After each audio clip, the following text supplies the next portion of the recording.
Hello, welcome to this video.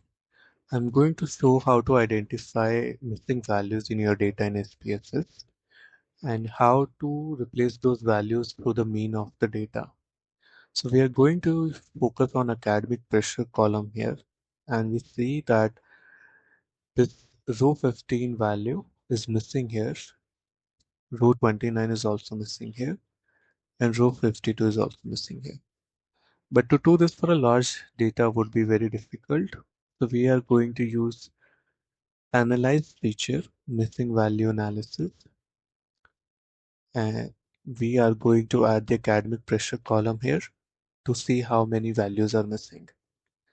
We click on it and we see that 3 values are missing here out of around 2800 total values. And now we are going to replace these 3 values automatically in SPSS using the mean of the data.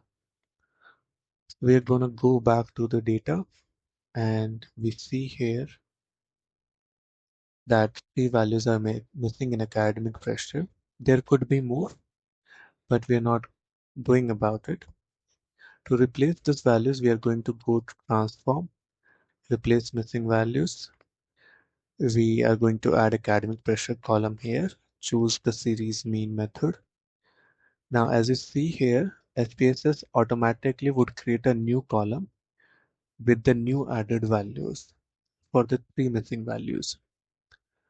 As I click on it, you can see that there were 3 missing values which has been replaced with the S mean of the data, and now 27901 is the completed values that we have for academic pressure.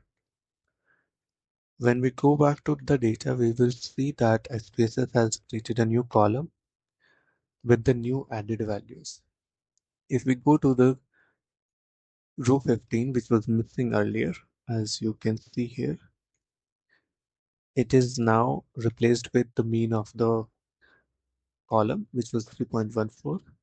Same would be for 29, 3.14, and same would be for 52 row, 3.14.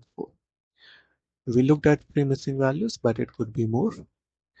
And we have used 2 features here, mean value analysis and series mean imputation. Thank you so much for watching.